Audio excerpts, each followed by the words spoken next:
जय हिंद, भारत माता की जय। जहां पाकिस्तानी सेना भारत के साथ युद्ध में उलझी हुई है, वहीं दूसरी तरफ पाकिस्तान के प्रधानमंत्री अपना कटोरा लेके आईएमएफ पहुंच गए हैं।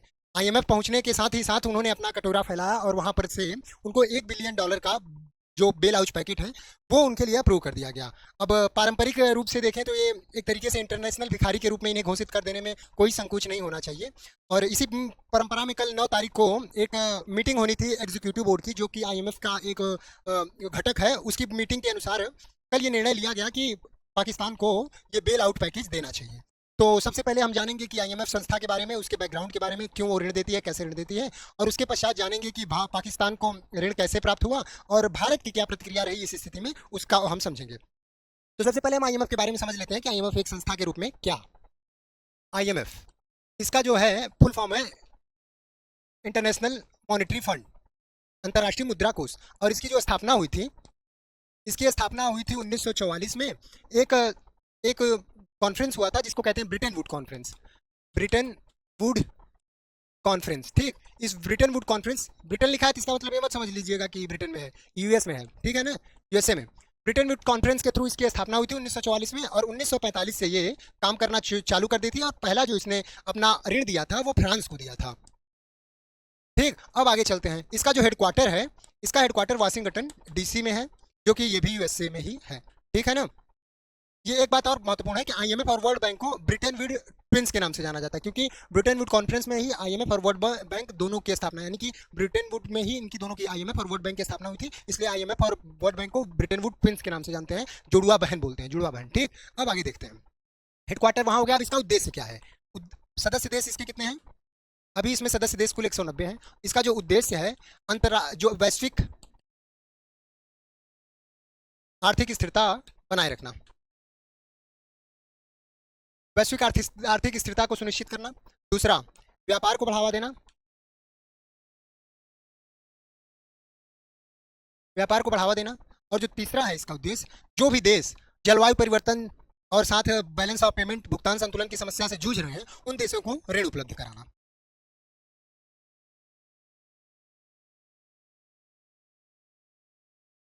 ठीक।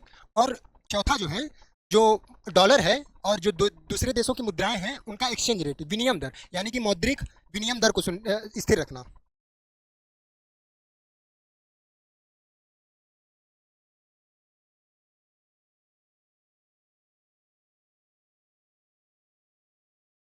और एक जो मैंने बताया कि क्लाइमेट चेंज जैसी और गरीबी दूर करना, गरीबी व जलवायु परिवर्तन, जलवायु परिवर्तन, जलवायु परिवर्तन से जूझ रहे देश, गरीबी से जूझ रहे देशों को आर्थिक सहायता प्रदान करना। तो ये इसका उद्देश्य है। स्थापना, इन चीजों को देख लीजिएगा, परीक्षाओं में इनका महत्वपूर्ण रोल है, पूछा जा सकता है। तो अब हम अब इसके बारे में और थोड़ा सा समझ लेते हैं आईएमएफ के बारे में, जिसमें हम देखेंगे कि आईएमएफ के और कैसे ये देता है, ऋण क्यों देता है और कैसे देता है। जब ये आईएमएफ संस्था बनी तो इसके 3 घटक थे। 3 घटक में कौन कौन से हैं? इन 3 घटक में एक तो है बोर्ड ऑफ गवर्नर्स, ठीक। और जो दूसरा है वो एग्जीक्यूटिव बोर्ड है, और जो तीसरा इसका है वो एमडी, मैनेजिंग डायरेक्टर है। तो ये 3 इसके घटक हैं महत्वपूर्ण। अब जो बोर्ड ऑफ गवर्नर है, इसमें देशों के द्वारा अपने अपने देश के या तो वित्त मंत्री, या तो वहाँ के जो आरबीआई के, या जिस उस देश की जो केंद्रीय बैंक है उसके अध्यक्ष या उसके गवर्नर को नियुक्त किया जाता है इसमें, इस बोर्ड ऑफ गवर्नर्स में, ठीक। और इसका जो काम है, ये सर्वोच्च नीति, आईएमएफ की सर्वोच्च नीति निर्माता संस्था है ये।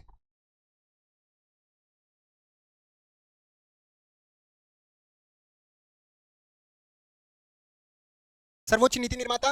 और जो देश, हमारे देश के जो वित्त मंत्री होंगे और या हमारे देश के जो आरबीआई के गवर्नर होंगे, उनके हम यहाँ पे अपने अध्यक्ष के रूप में, यानी कि गवर्नर के रूप में भेजते हैं यहाँ पे। तो एक पॉइंट ये हो गया, ठीक। अब जो अगला जो बात है उसको हम देखें, हम एग्जीक्यूटिव बोर्ड, ये महत्वपूर्ण है। यही एग्जीक्यूटिव बोर्ड ने कल के जो पाकिस्तान को बेल आउट दिया गया, यही बैठक करती है और यही देखती है कि क्या इस देश को ऋण दिया जाना चाहिए कि नहीं दिया जाना चाहिए। तो ये जो इसका मुख्य काम है कि किस तरीके से नीतियों का निर्धारण करना कि किस देश को दिया जाना चाहिए।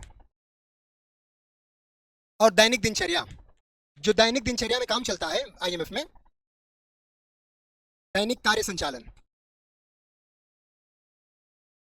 दैनिक कार्य संचालन का काम किसका है? एग्जीक्यूटिव बोर्ड का। और नीति निर्धारण करना कि किसको पैसा देना है, किसको पैसा नहीं देना है। तो कल इसी की मीटिंग हुई और इस मीटिंग में ये निर्धारित किया गया कि पाकिस्तान को बेल आउट दे दिया जाना चाहिए। और इसके में जो पूरे निदेशक होते हैं, इसमें 24 निदेशक होते हैं, ठीक। इसमें 24 निदेशक अभी के लिए हैं और जो ये 24 निदेशक हैं यही मिलके एक एमडी का चयन करते हैं। ये एमडी फिर इसकी अध्यक्षता करता है, ठीक। समझ गए होंगे आपकी इस एमडी की। और जो ये एमडी होता है, ये एमडी इसकी अध्यक्षता करता है, मैनेजिंग डायरेक्टर बोलते हैं इसको, ठीक। अभी जो है हमारे यहाँ क्रिस्टिलोना जॉर्जिया है, वो इसकी अध्यक्ष के रूप में काम कर रही है, यानी कि एमडी। तो याद रखिएगा आप, ठीक।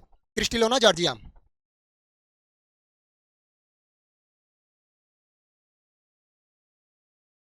क्रिस्टिलोना जॉर्जिया इसकी अभी के लिए अध्यक्ष हैं मैनेजिंग डायरेक्टर की, जो कि एग्जीक्यूटिव बोर्ड की अध्यक्षता करती हैं, ठीक। समझ गए होंगे इसके घटक के बारे में, इसके उद्देश्य के बारे में। अब ये समझते हैं कि इसके पास पैसा कहाँ से आता है, बड़ा पैसा वाला बना है, पैसा दे रहा है, तो इसको समझते हैं अगले भाग में। अब समझिए, देखिए जैसे आईएमएफ संस्था है ना, अब आईएमएफ संस्था में जितने भी सदस्य देश हैं, वो सदस्य देश इसमें अपना पैसा जमा करते हैं और उस पैसे को एक तरीके से अपना, जैसे मान लो जो सदस्य देश हैं सब लोग अपना अपना पैसा इसको देंगे और जो जितना पैसा देगा उसको उतना वोटिंग का अधिकार दिया जाएगा। उसे बोलते हैं SDR, special drawing right. Special drawing right जिसका जितना होगा उसका उतना ज्यादा वोट देने का अधिकार होगा। तो जो भारत के पास अभी वोट देने का अधिकार है वो 2.44 है, यानी कि ये एक तरीके का वो किया जाता है, वोटिंग किया जाता है और प्रतिशत से पास होता है। और जो इस समय सबसे ऊपर है यूएसए और उसके बाद है चाइना। और जो भारत है वो 13वें नंबर पर है।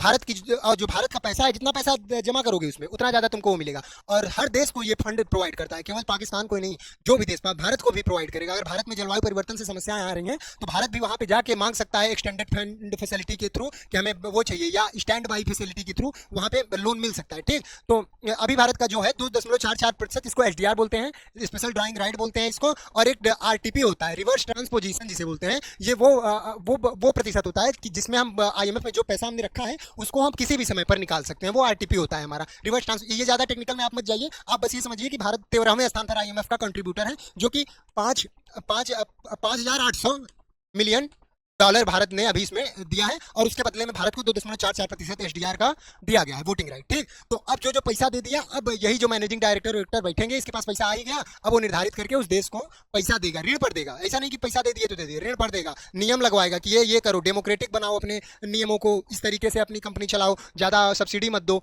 तो इस तरीके से ये पूरे देश की वैश्विक स्थिरता को, भाई वैश्विक स्थिरता उद्देश्य है तो कैसे बनाएगा, इन्हीं तरीकों से ना। तो चलिए अब समझते हैं कि पाकिस्तान को कैसे मिला बेल, क्यों मिला वो समझते हैं।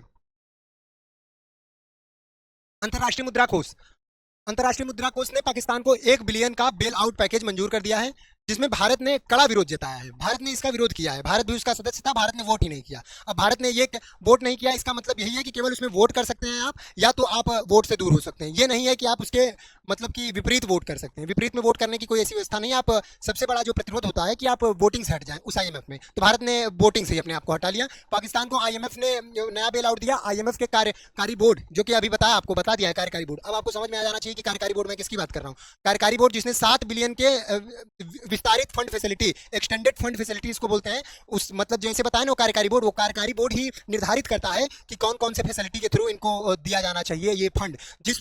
ये इसकी अलग अलग शर्तें होती हैं, जिस फैसिलिटी के अंतर गया उसके आगे हम समझाएंगे इसके बारे में, ठीक। कार्यक्रम की सब पहली समीक्षा पूरी की, कल 9 तारीख थी, 9 तारीख को इसकी समीक्षा पूरी हुई, जिसमें 1 बिलियन की तत्काल राशि जारी की गई। 1 बिलियन उसको पाकिस्तान को मिल गया हथियार खरीदने के लिए, ससुरा। तो इसके साथ ही आईएमएफ ने 1.4 बिलियन के नए जलवायु लचीलापन, बताया ना जलवायु परिवर्तन के लिए भी देता है, फंड को मंजूरी दी, यानी कि 2.4 बिलियन का एड मिल चुका है इसको, हथियार खरीदने के लिए बहुत है पर्याप्त। तो इतना इसको अभी आईएमएफ ने दे दिया है। कल उसका जो एग्जीक्यूटिव बोर्ड की बैठक हुई उसमें निर्णय लिया गया कि दिया जाना चाहिए। अब देखिए आप लोग ये सोचेंगे कि यार क्यों दे दिया। पाकिस्तान की स्थिरता हमारे लिए भी लाभकारी है। ये मत सोचिए कि पाकिस्तान अगर जितना, कुछ लोग उठ के आते हैं कहते हैं पाकिस्तान को बर्बाद कर देंगे, वो पाकिस्तान को बर्बाद कर देंगे, परमाणु बम मार देंगे, तो ये एक मतलब ये दिखाता है कि अव्यवहारिक बयान। अच्छी बात यही है कि जितना पाकिस्तान शिक्षित होगा, जितना पाकिस्तान आगे बढ़ेगा ना, उतना ही भारत के लिए अच्छा है। कोई भी पड़ोसी देश अगर मान लीजिए अस्थिर होता है तो ये मत सोचिए कि हम बहुत ज़्यादा खुशी रहेंगे। अब देख लीजिए पाकिस्तान में शिक्षा नाम की कोई चीज़ नहीं है, तो वहाँ पे आतंकवाद का कितना बोलबाला है। वहाँ के लोग पढ़ लेंगे, लिख लेंगे, हमारे लिए अच्छा है। वहाँ विकास हो, ये हम चाहते हैं। वहाँ पे अगर विकास नहीं होगा, शिक्षा का प्रसार नहीं होगा, तो हमारे लिए अल्टीमेटली लाभकारी नहीं है। हम लोग खुद उसको सफर कर रहे हैं, तो हम तो चाहेंगे ही, लेकिन इंटरनेशनल भिखारी है, जहाँ भी जाता है भीख ही मांगता है, सुधरने का नाम नहीं लेता। 13 बार आईएमएफ से बेल ले चुका है, लेकिन पता नहीं कब उसको चुकाएगा, पता नहीं कब अपने यहाँ शिक्षा का विकास करेगा। आईएमएफ बेल आउट के साथ अभी सोचा ससुरा कि बेल तो मिल गया, बड़ा बढ़िया है, लेकिन ये नहीं जाना कि इस बार हमको दिया गया है एक्सटेंडेड फंड फैसिलिटी के अनुसार, जिसमें कठोर नियम शर्त लगाई जाती है। तो कठोर नियम शर्त में क्या लगा दिया आईएमएफ ने कहा कि सब्सिडी में कटौती करो, जो तेल पानी खाना में सब्सिडी दे रहे हो ना अपनी सरकार चलाने के लिए, सब्सिडी कम करो, टैक्स की दरों में वृद्धि करो, टैक्स लगाओ लोगों के ऊपर, ज्यादा टैक्स करो, तब तुम्हारे पास कल पैसा आएगा सरकार के पास, तब तो खर्च करोगे, तब तो हमारा पैसा चुकाओगे। रुपए का अवमूल्यन करो, जो तुम्हारा पाकिस्तानी रुपया है वो डॉलर के खिलाफ गिराओ, डॉलर के अगर $1 में अभी 50 रुपए हैं तुम्हारे, तो $1 में 100 रुपए करो, उसको अवमूल्यन करते हैं, मतलब वैल्यू गिराना।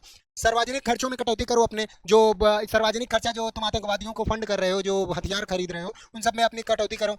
सरकारी कंपनियों का निजीकरण, यानी कि निजीकरण करो, जो सरकारी कंपनियां प्राइवेट को बेचो, प्राइवेट चलाएंगी और उनसे रेवेन्यू लो। तो ये नियम शर्तें रखी हैं आईएमएफ ने। ये सोच रहे हैं कि हमको बस ऐसे $1 बिलियन मिल गया, ये सब नहीं करेंगे तो आगे से मिलेगा भी नहीं। हालांकि किसी भी बार ये इन सब नियमों पर नहीं खड़ा हुआ है, बहुत इंटरनेशनल भिखारी है ये।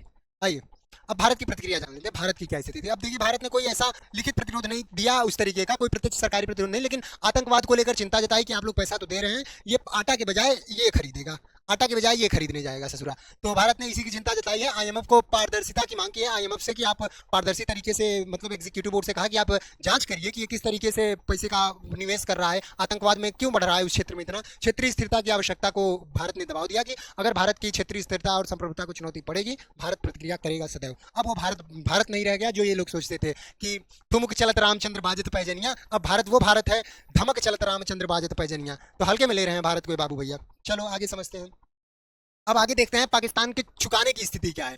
पाकिस्तान का जो डिफॉल्ट रिस्क रेट है, अब डिफॉल्ट रिस्क रेट ये होता है कि कोई भी संस्था ऋण चुकाने में कितना सक्षम है, जितना ये डिफॉल्ट रिस्क रेट अधिक होगा उतनी उसकी क्षमता बढ़ जाएगी, यानी कि वो डिफॉल्ट करने का चांस ज्यादा है, यानी कि भाग जाएगा पैसा लेके ससुरा। तो जो भागने की इसकी प्रोबेबिलिटी है कि पाकिस्तान की प्रायिकता कितनी है कि चुकाएगा, 75% है।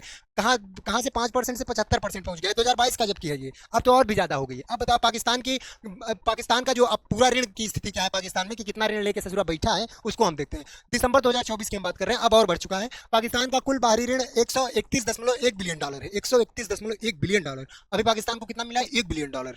देख रहे हो कितना, जो कि देश की सकल घरेलू उत्पाद जीडीपी का उसका 42% है, और प्रेजेंट टाइम में 55% हो चुका है उसके जीडीपी का। इस ऋण में शामिल क्या, किसका ये ऋण नहीं है, ये भीख है, इसको भीख में बदल दो। ये इस भीख में शामिल क्या है? आईएमएफ की भीख शामिल है, पेरिस क्लब की भीख शामिल है इसमें, और किसकी है? चीन की भी भीख इसी में शामिल है, बेल्ट और रोड इनिशिएटिव के लिए जो उसने भीख ली है, और यूरो बॉन्ड जो कि यूरोपियन यूनियन का जो बॉन्ड है उसकी भी भीख शामिल है।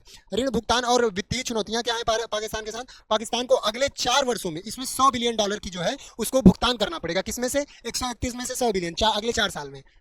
आतंकवाद को प्रमोट करते करते इतना भूल गया है कि हमें इसको वापस भी करना है। वो सोच रहा है बस पैसा मिल रहा है तो मिलने दो।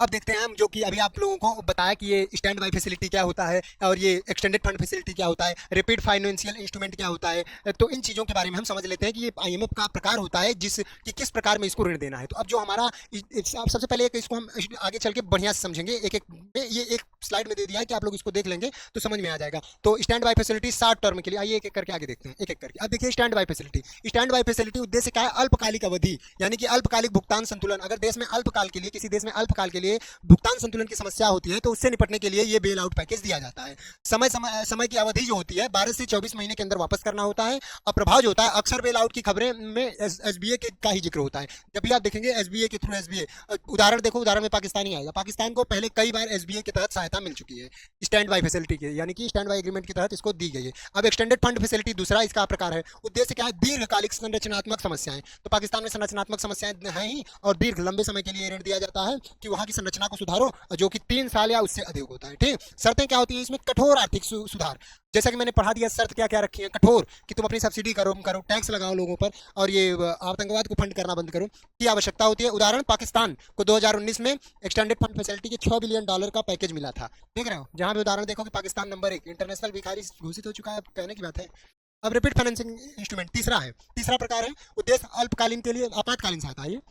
जैसे प्राकृतिक आपदा आती है तो, या अचानक आर्थिक झटका कोई लगता है, तब उस स्थिति में ये दिया जाता है। इसमें कम शर्तें होते हैं, जैसे उदाहरण के लिए कोविड महामारी के दौरान कई देशों को इसने दिया था। ठीक। और रैपिड फाइनेंसिंग इंस्ट्रूमेंट एक इसका अगला प्रकार है। अब अगला देखते हैं रैपिड क्रेडिट फैसिलिटी। अब ये केवल कम आय वाले देशों के लिए दिया जाता है, जो बहुत ही लीस्ट डेवलपमेंट कंट्रीज हैं उनको। ठीक। उनका उद्देश्य होता है त्वरित और बिना शर्त वाली सहायता, यानी कि इसमें कोई शर्त नहीं रखी जाती है, जल्दी से देते हैं और जल्दी वापस ले लेते हैं। विशेषता बिना ब्याज दर का, बहुत ही कम ब्याज, या तो नगण्य रहेगी ब्याज दर या तो कुछ नहीं रहेगी। ये सोच रहा है कि सब ऐसे ही मिला है, बढ़िया अच्छा खासा ब्याज लगाए होंगे तब दिए होंगे, तो इसको हल्के में ले रहा है। ठीक। अब आगे देखते हैं। पांचवा क्या है? फ्लेक्सिबल क्रेडिट लाइन फैसिलिटी, यानी कि फ्लेक्सिबल क्रेडिट लाइन फैसिलिटी के थ्रू दिया जाता है ऐसे देशों के लिए जिनकी अर्थव्यवस्था पहले से मजबूत हो, लेकिन अस्थायी संकट, कोई अस्थायी संकट आ गया, भूकंप आ गया, आपदा आ गई, का सामना कर रहे हो, विशेषता बिना किसी शर्त के पहले से अनुमोदित राशि होती है ये। ठीक। ये प्रिकॉशनरी एंड लिक्विडिटी लाइन, ये क्या होता है? जो कि जो देश के कुछ हदों तक आर्थिक कमजोरी में हो लेकिन फिर भी सुधार की स्थिरता में हो, तो उनको ये इसके द्वारा दिया जाता है। तो ये इस तरीके के 6 प्रकार हैं जिसमें एग्जीक्यूटिव बोर्ड, जो कि मैंने बताया, वो निर्धारित करता है कि इस देश को किस वाले तहत इसको फंड देना चाहिए। ठीक। अब इसको हम आप एक स्लाइड में अगर आप देखना चाहें तो यहाँ पर एक स्लाइड में आप इसको समझ सकते हैं। सारे टाइप लिख दिए हैं और उनकी जो उद्देश्य है लिख दिया है, अवधि लिख दिया है और उनकी जो शर्तें हैं वो लिख दिया है। ठीक है ना? आशा करते हैं आपको बढ़िया से समझ में आया होगी। कोई समस्या हो कमेंट में बताइए। मिलते हैं फिर एक नए ऐसे उद्देश्य के साथ। पाकिस्तान इंटरनेशनल भिखारी था, है, रहेगा। जय हिंद, भारत माता की जय।